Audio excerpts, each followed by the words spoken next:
اللہ الرحمن الرحیم۔ السلام علیکم ورحمۃ اللہ وبرکاتہ۔ ڈیئر اسٹوڈنٹ، امید کرتا ہوں آپ سب خیریت سے ہوں گے۔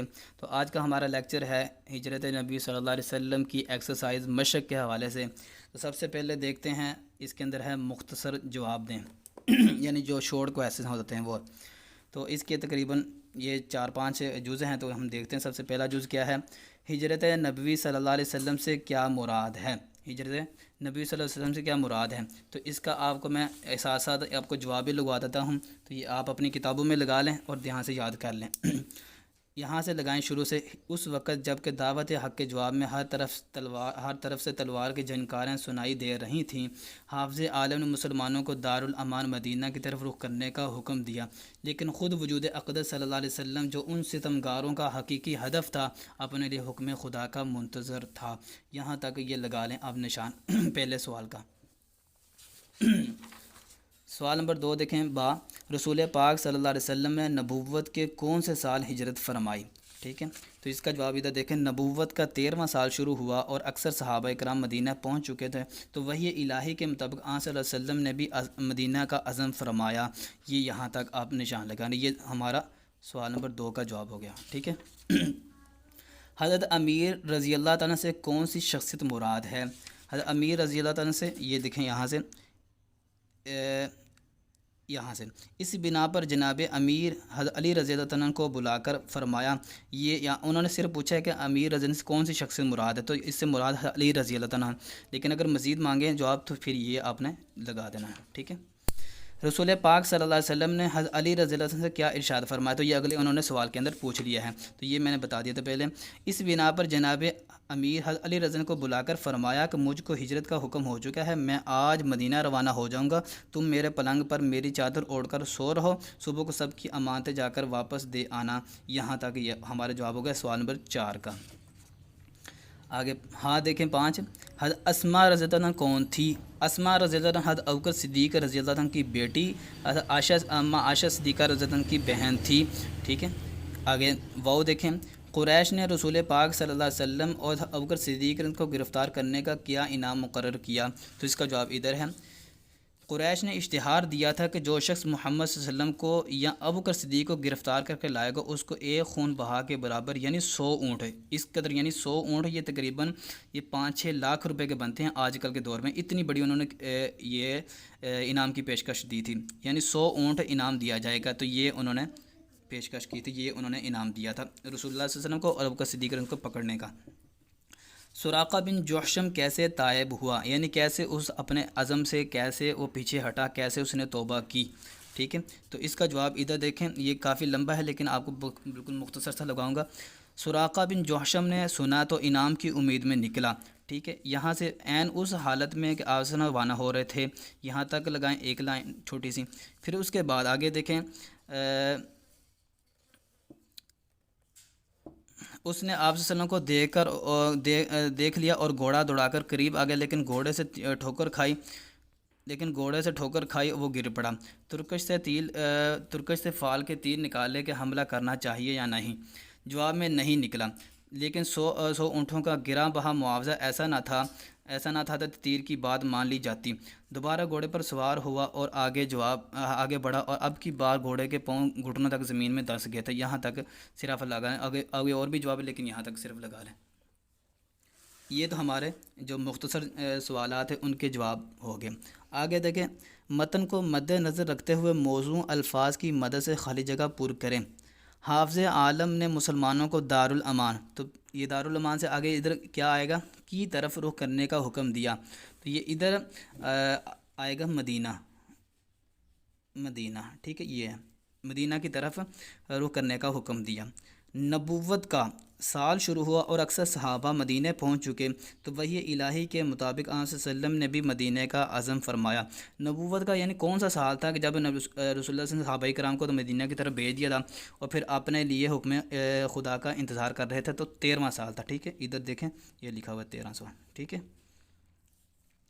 جی، اس وقت بھی آپ صلی اللہ علیہ وسلم کے پاس بہت سی جمع تھیں، تو یہ سوال سے سمجھ آ گیا، بہت سی جمع تھی کیا مطلب؟ امانتیں رسول اللہ صلی اللہ علیہ وسلم کے پاس بہت سی جمع تھی۔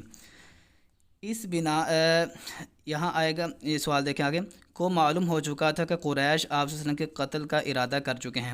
کس کو معلوم ہو چکا تھا؟ ہاں، علی رضی اللہ عنہ کو، جناب امیر یعنی علی رضی اللہ عنہ کو معلوم ہو چکا تھا۔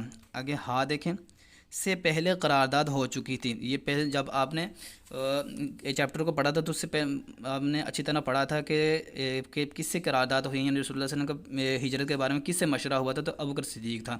ابوبکر صدیق سے پہلے سے بات چیت ہو چکی تھی کہ ہم اس طرح کریں گے۔ اسی طرح راتیں غار میں گزاریں۔ کتنی راتیں گزاری تھیں؟ 3 راتیں، ٹھیک ہے۔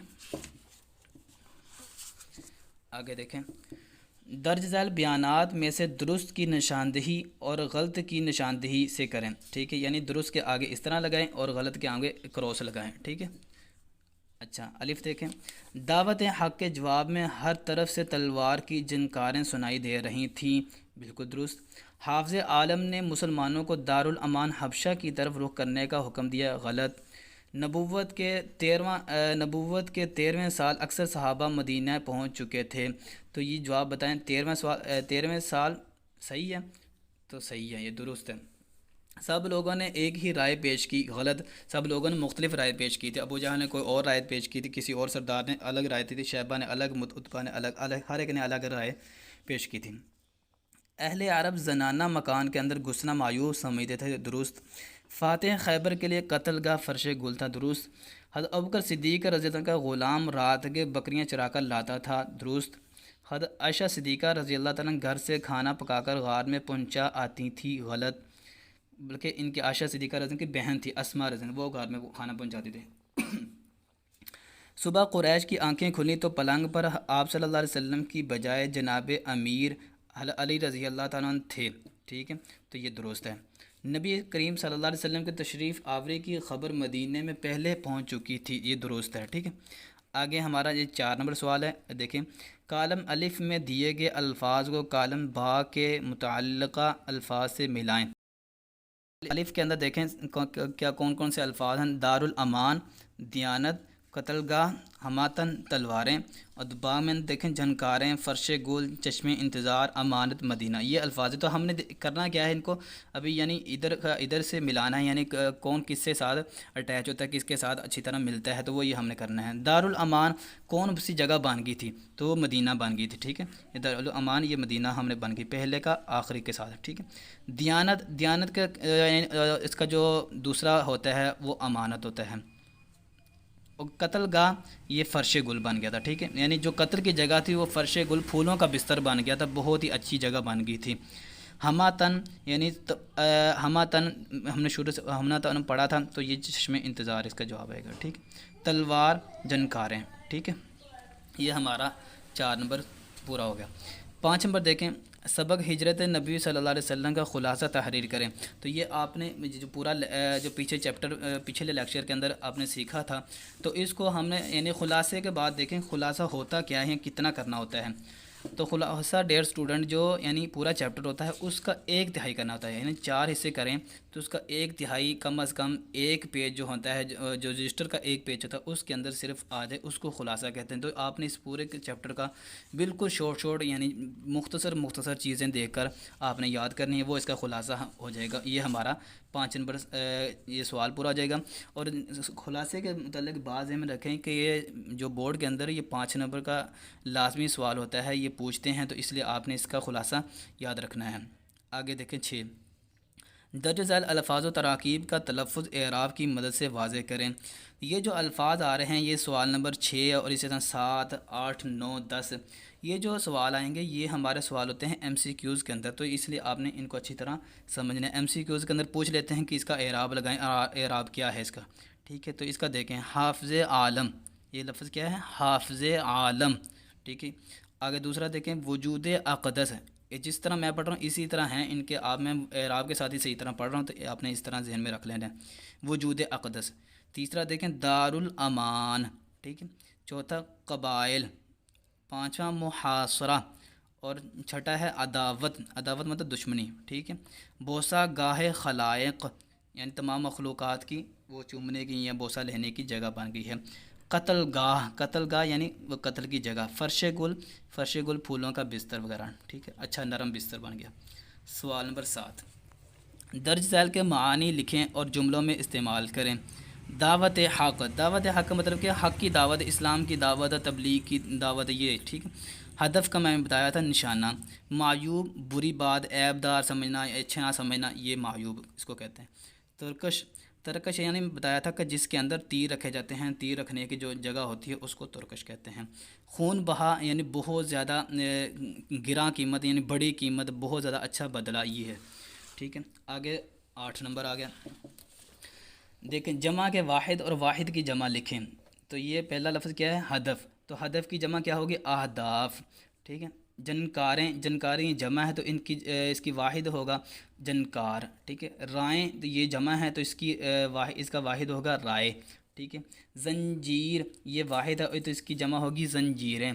قبیلہ یہ واحد ہے، اس کی جمع ہوگی قبائل، ٹھیک ہے۔ یہ پہلا لفظ ہمارا آیا تھا واحد، دوسرا آیا تھا یہ واحد، باقی تیسرا یہ واحد آیا تھا، باقی جمع کے دو جنکاریں اور رائے، تو ان کا ہم نے واحد لکھنا تھا اور ان کی جمع لکھنی تھی، یہ میں نے بتا دیا۔ آگے دیکھیں 9، درج ذیل اقتباس کی تشریح سیاق و سباق کے حوالے سے کریں۔ اس بنا پر جناب امیر حضرت علی رضی اللہ عنہ قتل گاہ فرش گل تھا۔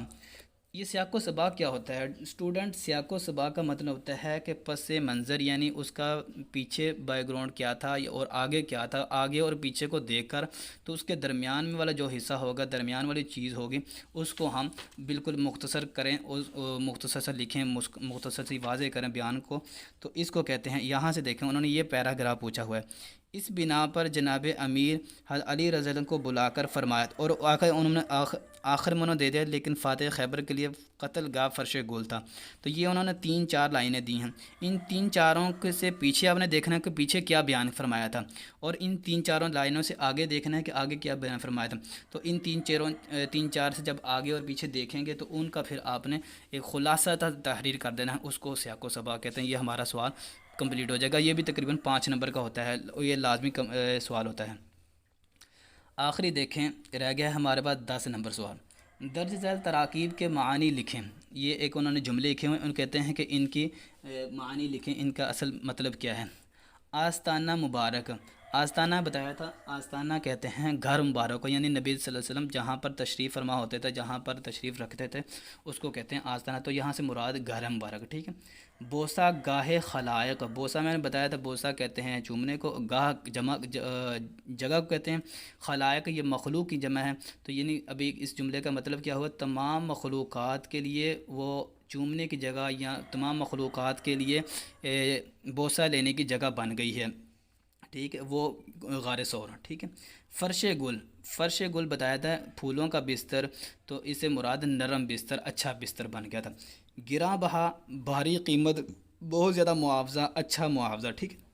ہماتن چشم انتظار، یعنی تمام لوگ بالکل جس طرح کسی کا انتظار، شدت سے انتظار ہو، تمام لوگ آنکھیں بھی نہیں جھپکتے تو اس طرح انتظار کر رہے ہیں، یہ اس کا مطلب ہے، ٹھیک ہے۔ ہماتن چشم انتظار، تمام لوگ یعنی بہت شدت سے انتظار کر رہے تھے۔ تو یہ ہمارا، یہ آج کی ہماری ایکسرسائز جو مشق تھی ہجرت نبی صلی اللہ علیہ وسلم کی، وہ کمپلیٹ ہو گئی ہے۔ تو انشاءاللہ امید کرتا ہوں کہ آپ حضرات کو اچھی طرح سمجھ آ گئی ہوگی۔ اگر کسی قسم کی کوئی پریشانی ہو، کوئی سوال یا سمجھ نہ آیا ہو تو آپ کمنٹ سیکشن میں ضرور پوچھیں، تو انشاءاللہ آپ کو اس کا جواب دیا جائے گا۔ تب تک کے لیے اجازت دیجیے، اللہ حافظ۔